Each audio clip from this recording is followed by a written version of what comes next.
The Death of Malygris. At the hour of interlunar midnight, when lamps burned rarely and far apart in Suzerain, and slow-moving autumn clouds had muffled the stars, King Gadiron sent forth into the sleeping city 12 of his trustiest mutes. Like shadows gliding through oblivion, they vanished upon their various ways, and each of them, returning presently to the darkened palace, led with him a shrouded figure no less silent and discreet than himself. In this manner, groping along tortuous alleys, through blind cypress caverns in the royal gardens, and down subterranean halls and steps, 12 of the most powerful sorcerers of Suzerain were brought together in a vault of oozing, death-gray granite, far beneath the foundations of the palace. The entrance of the vault was guarded by earth demons that obeyed the arch-sorcerer, Malygris, who had long been the king's counselor. These demons would have torn limb from limb any who came unprepared to offer them a libation of fresh blood.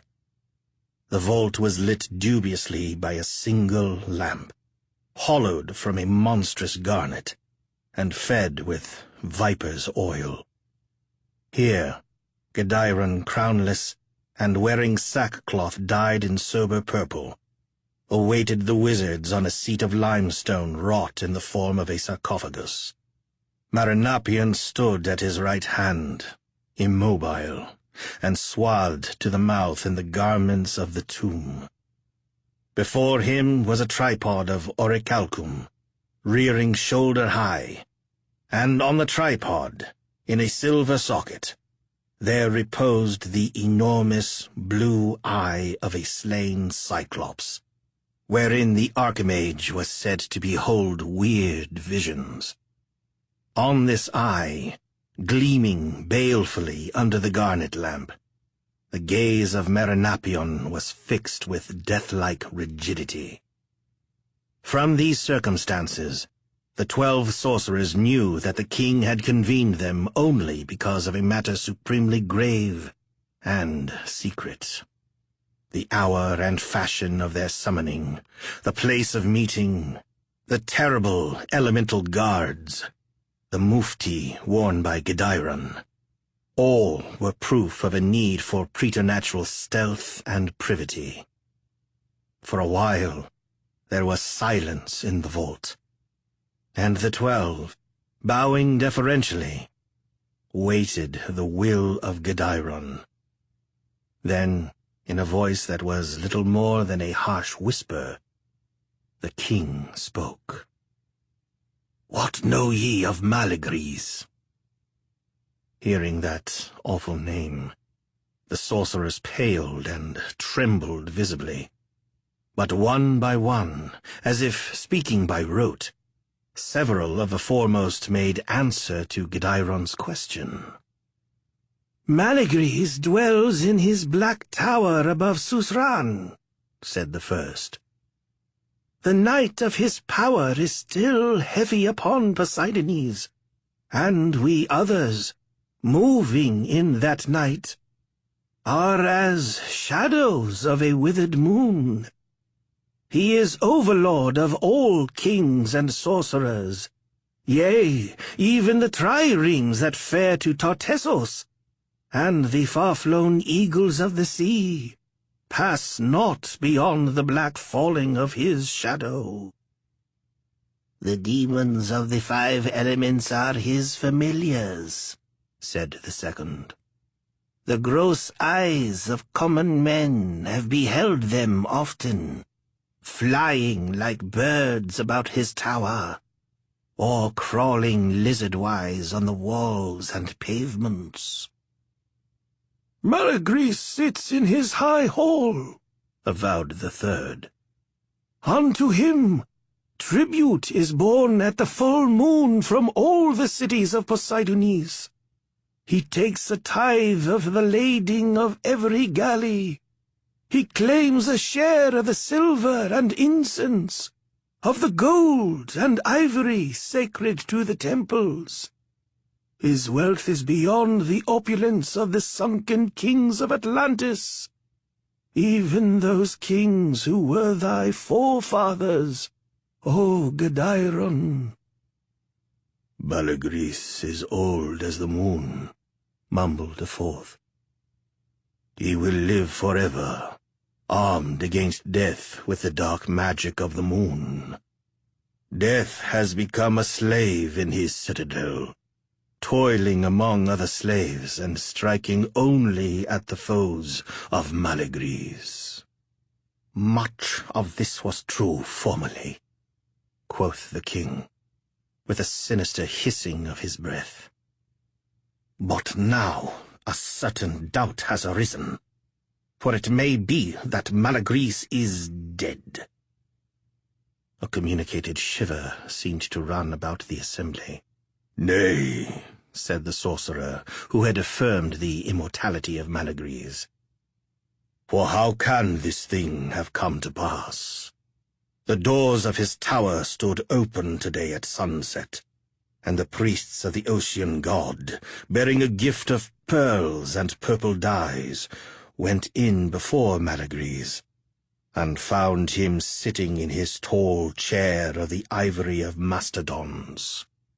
He received them haughtily, without speaking, as is his wont, and his servants, who were half ape and half man, came in unbidden to carry away the tribute."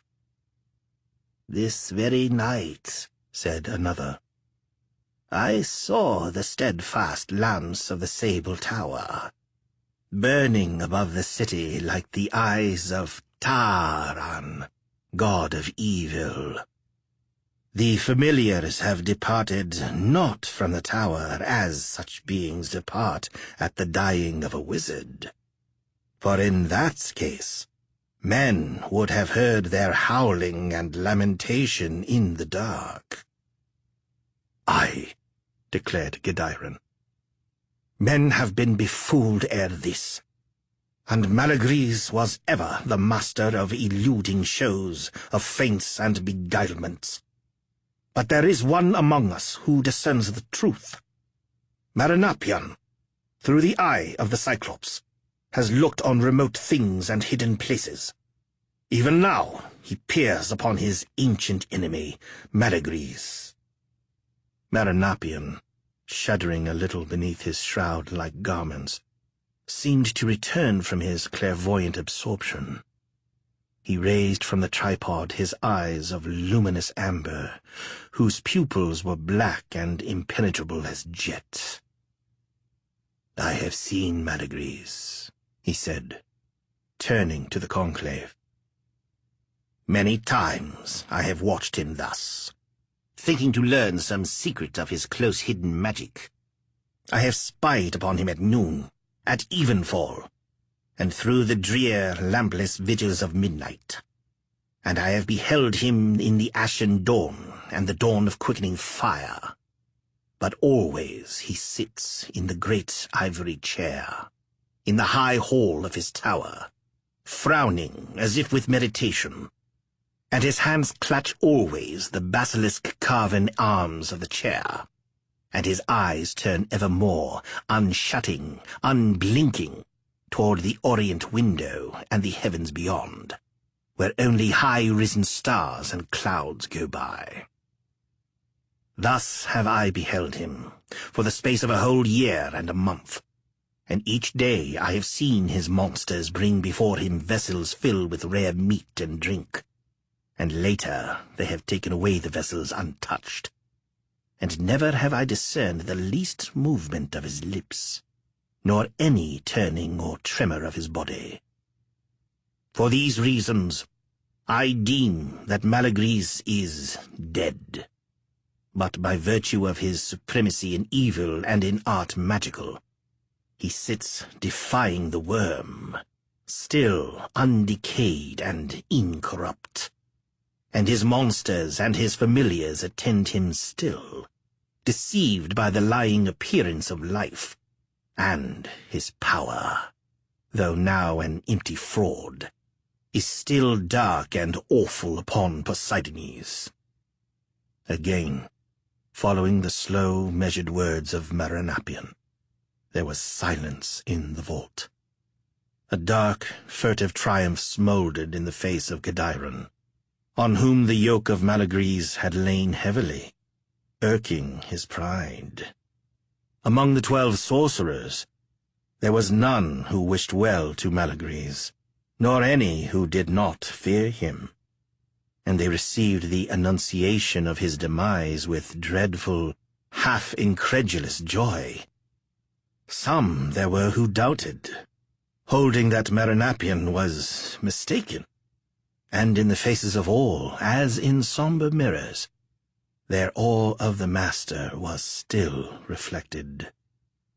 Maranapian, who had hated Malygris above all others, as the one warlock whose art and power excelled his own, stood aloof and inscrutable, like a poising vulture. It was King Gedairon who broke the gravid silence. "Not idly have I called ye to this crypt, O sorcerers of Suzerain, for a work remains to be done. Verily, shall the corpse of a dead necromancer tyrannize over us all? There is mystery here, and a need to move cautiously, for the duration of his necromancy is yet unverified and untested. But I have called ye together in order that the hardiest among ye may take counsel with Maranapian, and aid him in devising such wizardry as will now expose the fraud of Malygris, and evince his immortality to all men, as well as to the fiends that follow him still, and the ministering monsters." A babble of disputation rose, and they who were most doubtful of this matter, and feared to work against Malygris in any fashion, begged Gedairon's leave to withdraw. In the end, there remained 7 of the 12. Swiftly, by dim and covert channels, on the day that followed, the death of Malygris was bruited throughout the Isle Poseidones. Many disbelieved the story, for the might of the wizard was a thing seared as with hot iron on the souls of them that had witnessed his thaumaturgies. However, it was recalled that during the past year, few had beheld him face to face, and always he had seemed to ignore them, speaking not, and staring fixedly through the tower window, as if intent on far things that were veiled to others. During that time, he had called no man to his presence, and had sent forth no message, no oracle or decree, and they who had gone before him were mainly bearers of tribute, and had followed a long-established custom. When these matters became generally known, there were some who maintained that he sat thus in a long swoon of ecstasy or catalepsy, and would awaken therefrom in time. Others, however, held that he had died, and was able to preserve the deceitful aspect of life through a spell that endured after him. No man dared to enter the tall, sable tower, and still the shadow of the tower fell athwart Suzerain, like the shadow of an evil gnomon moving on some disastrous dial. And still the umbrage of the power of Malygris lay stagnant, as the tomb's night on the minds of men. Now, among the 5 sorcerers who had begged Gedairon's leave to depart, fearing to join their fellows in the making of wizardry against Malygris, there were 2 that plucked heart a little afterward, when they heard from other sources a confirmation of the vision beheld by Maranapian through the Cyclops' eye. These 2 were brothers, named Nigon and Fustiles. Feeling a certain shame for their timidity, and desiring to rehabilitate themselves in the regard of the others, they conceived an audacious plan. When night had again fallen upon the city, bringing no moon, but only obscure stars and the scud of sea-borne clouds. Nigon and Fuselies went forth through the darkened ways, and came to the steep hill at the heart of Susran, whereon, in half-immemorial years, Malygris had established his grim citadel. The hill was wooded with close-grown cypresses, whose foliage, even to the full sun, was black and somber, as if tarnished by wizard fumes. Crouching on either hand, they leaned like misshapen spirits of the night above the stairs of adamant that gave access to the tower. Nigon and Fuselies, mounting the stairs, cowered and trembled when the bows swung menacingly toward them in violent gusts of wind. They felt the dripping of heavy sea dews, blown in their faces like a spittle of demons. The wood, it seemed, was full of execrably sighing voices, and weird whimpers and little moanings as of imp children astray from satanic dance. The lights of the tower burned through the waving boughs, and seemed to recede unapproachably as they climbed. More than once, the two regretted their temerity. But at length, without suffering palpable harm or hindrance, they neared the portals, which stood eternally open, pouring the effulgence of still, unflaring lamps on the windy darkness. Though the plan they had conceived was nefarious, they deemed it best to enter boldly. The purpose of their visit, if any should challenge or interrogate them, was the asking of an oracle from Malygris, who was famed throughout the isle as the most infallible of soothsayers. Freshening momently from the sea beyond Susran, the wind clamored about the tower like an army of devils in flight from deep to deep, and the long mantles of the sorcerers were blown in their faces. But, entering the wide portals, they heard no longer the crying of the gale, and felt no more the pursuing rudeness. At a single step, they passed into mausolean silence. Around them, the lamplight fell unshaken on caryatids of black marble, on mosaics of precious gems, on fabulous metals and many-storied tapestries, and a tideless perfume weighed upon the air like a balsam of death. They felt an involuntary awe, deeming the mortal stillness a thing that was hardly natural. But seeing that the tower vestibule was unguarded by any of the creatures of Malygris, they were emboldened to go on, and climb the marmorean stairs to the apartments above. Everywhere, by the light of opulent lamps, they beheld inestimable and miraculous treasures. There were tables of ebony wrought with sorcerous runes of pearl and white coral, webs of silver and samite, cunningly pictured, caskets of electrum overflowing with talismanic jewels, tiny gods of jade and agate, and tall chrysophilantine demons. Here was the loot of ages, lying heaped and mingled in utter negligence, without lock or ward, as if free for the taking of any casual thief.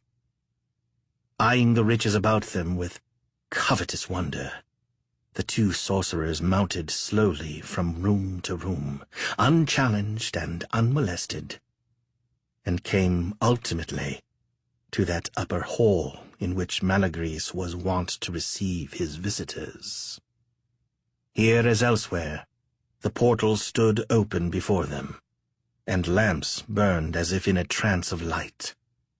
The lust of plunder was hot in their hearts, made bolder still by the seeming desolation, and thinking now that the tower was uninhabited by any but the dead magician, they went in with little hesitancy.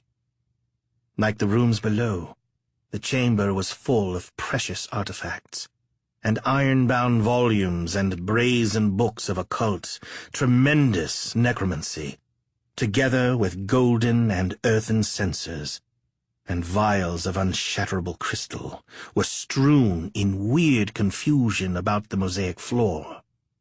At the very center, there sat the old Archimage, in his chair of primeval ivory, peering with stark, immovable eyes at the night-black window.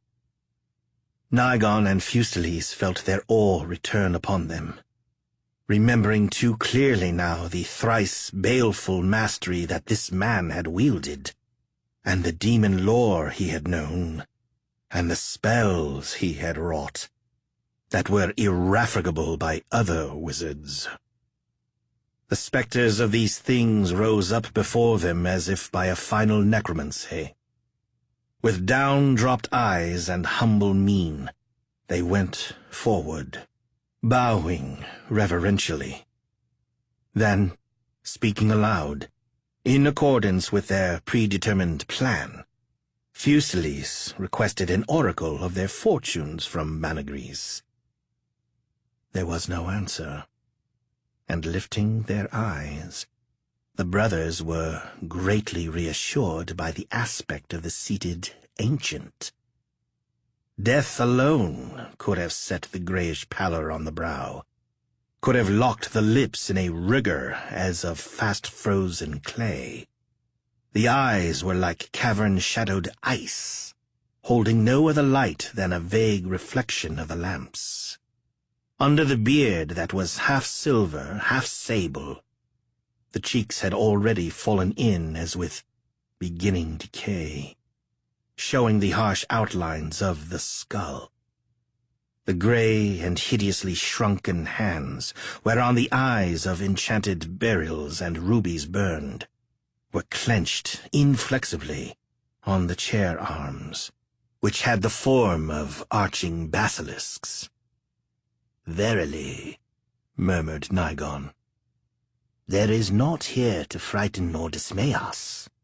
Behold, it is only the lich of an old man after all, and one that has cheated the worm of his due provender over long." "Aye," said Fuselies, "but this man, in his time, was the greatest of all necromancers. Even the ring on his little finger is a sovereign talisman. The balanced ruby of the thumb ring of his right hand will conjure demons from out the deep. In the volumes that lie about the chamber, there are secrets of perished gods and the mysteries of planets immemorial. In the vials, there are syrups that give strange visions, and philters that can revive the dead. Among these things, it is ours to choose freely." Nigon, eyeing the gems greedily, selected a ring that encircled the right forefinger with the six-fold coils of a serpent of orichalcum, bearing in its mouth a beryl shaped like a griffin's egg. Vainly, however, he tried to loosen the finger from its rigid clutch on the chair arm, to permit the removal of the ring. Muttering impatiently, he drew a knife from his girdle and prepared to hew away the finger. In the meanwhile, Fuselies had drawn his own knife as a preliminary before approaching the other hand. "Is thy heart firm within thee, brother?" he inquired in a sort of sibilant whisper. "If so, there is even more to be gained than these talismanic rings. It is well known that a wizard who attains such supremacy as Malygris undergoes by virtue thereof a complete bodily transformation, turning his flesh into elements more subtle than those of common flesh.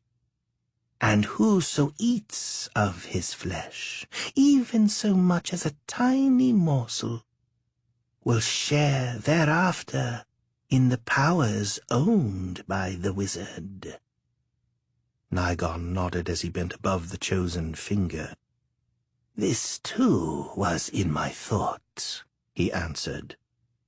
Before he or Fuselies could begin their ghoulish attack, they were startled by a venomous hissing that appeared to emanate from the bosom of Malygris. They drew back in amazement and consternation, while a small coral viper slid from behind the necromancer's beard and glided swiftly over his knees to the floor like a sinuous rill of scarlet. There, coiling as if to strike, it regarded the thieves with eyes that were cold and malignant as 2 drops of frozen poison. "By the black horns of Taran!" cried Fuselies. "It is one of Malygris's familiars. I have heard of this viper." Turning, the 2 would have fled from the room, but even as they turned, the walls and portals seemed to recede before them, fleeing giddily and interminably, as if unknown gulfs had been admitted to the chamber. A vertigo seized them. Reeling, they saw the little segments of mosaic under their feet assume the proportions of mighty flags.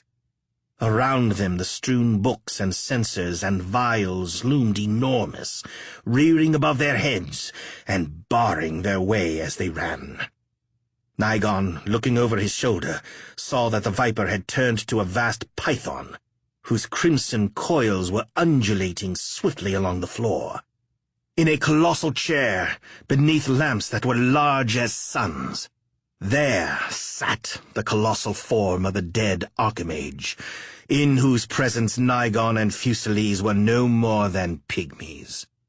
The lips of Malygris were still immobile beneath his beard, and his eyes still glared implacably upon the blackness of the far window.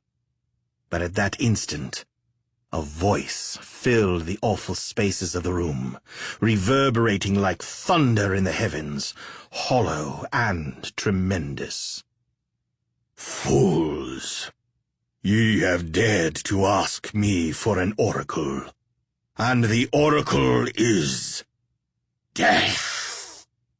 Nigon and Fuselies, knowing their doom, fled on in a madness of terror and desperation. Beyond the towering thuribles, the tomes that were piled like pyramids, they saw the threshold in intermittent glimpses, like a remote horizon. It withdrew before them, dim and unattainable. They panted as runners pant in a dream. Behind them, the vermilion python crawled, and overtaking them as they tried to round the brazen back of a wizard volume, it struck them down like fleeing dormice. In the end, there was only a small coral viper that crept back to its hiding place in the bosom of Malygris. Toiling by day and night in the vaults under the palace of Gedairon, with impious charms and unholy conjurations and fouler chemistries, Marinapion and his 7 coadjutors had nearly completed the making of their sorcery. They designed an involtuation against Malygris that would break the power of the dead necromancer by rendering evident to all the mere fact of his death. Employing an unlawful Atlantean science, Marinapion had created living plasm with all the attributes of human flesh, and had caused it to grow and flourish, fed with blood. Then he and his assistants, uniting their wills and convoking the forces that were blasphemy to summon, had compelled the shapeless, palpitating mass to put forth the limbs and members of a new-born child, and had formed it ultimately, after all the changes that man would undergo between birth and senescence, into an image of Malygris. Now, carrying the process even further, they caused the simulacrum to die of extreme age, as Malygris had apparently died. It sat before them in a high chair, facing toward the east, and duplicating the very posture of the magician on his seat of ivory. Nothing remained to be done. Forespent and weary, but hopeful, the sorcerers waited for the first signs of mortal decay in the image. If the spells they had woven were successful, a simultaneous decay would occur in the body of Malygris, incorruptible heretofore.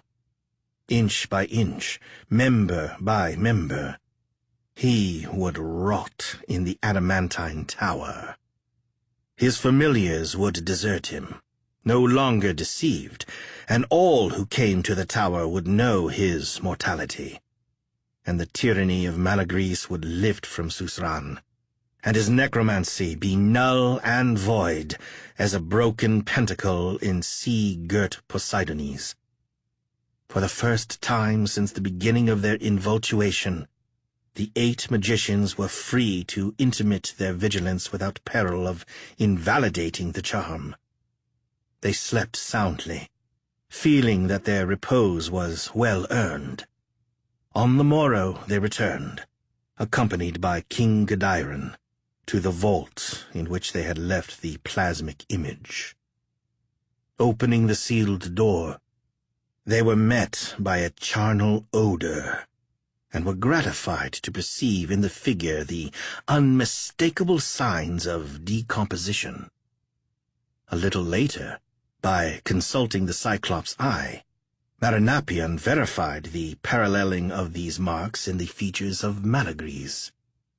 A great jubilation, not unmingled with relief, was felt by the sorcerers and by King Godiron.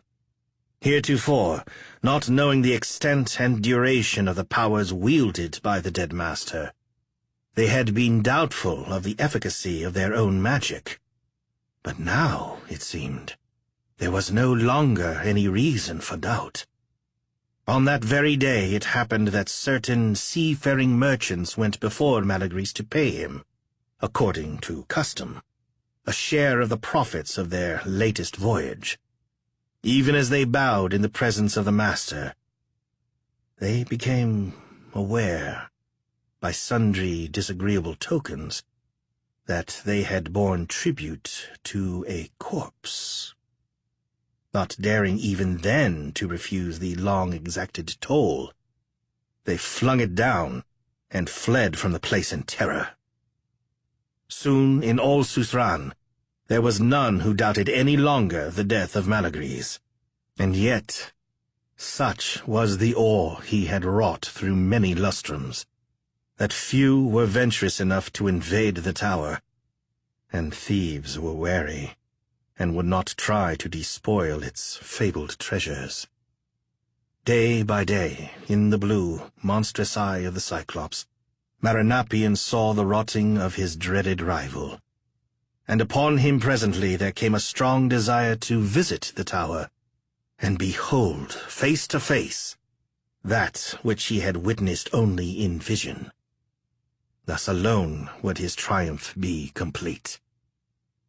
So it was that he and the sorcerers who had aided him, together with King Godiron, went up to the sable tower by the steps of adamant, and climbed by the marble stairs, even as Nigon and Fuselies before them, to the high room in which Malygris was seated. But the doom of Nigon and Fuselies, being without other witness than the dead, was wholly unknown to them.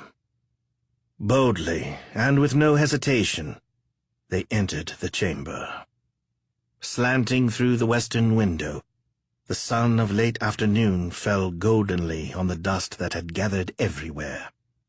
Spiders had woven their webs on the bright, jeweled censers, on the graven lamps, and the metal-covered volumes of sorcery. The air was stagnant with a stifling foulness of death. The intruders went forward, feeling that impulse which leads the victors to exult over a vanquished enemy. Malygris sat unbowed and upright, his black and tattered fingers clutching the ivory chair arms as of yore, and his empty orbits glowering still at the eastern window. His face was little more than a bearded skull, and his blackening brow was like worm-pierced ebony. "O Malygris, I give thee greeting," said Marinapion in a loud voice of mockery. "Grant, I beseech thee, a sign, if thy wizardry still prevails, and hath not become the appanage of oblivion." "Greeting, O Marinapion," replied a grave and terrible voice that issued from the maggot-eaten lips. "Indeed I will grant thee a sign, even as I, in death, have rotted upon my seat from that foul sorcery which was wrought in the vaults of King Gadairon.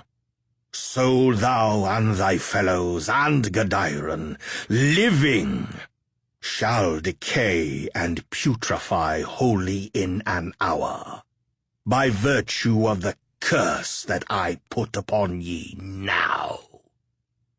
Then the shrunken corpse of Malygris, fulminating the rooms of an old Atlantean formula, cursed the 8 sorcerers and King Gadairon.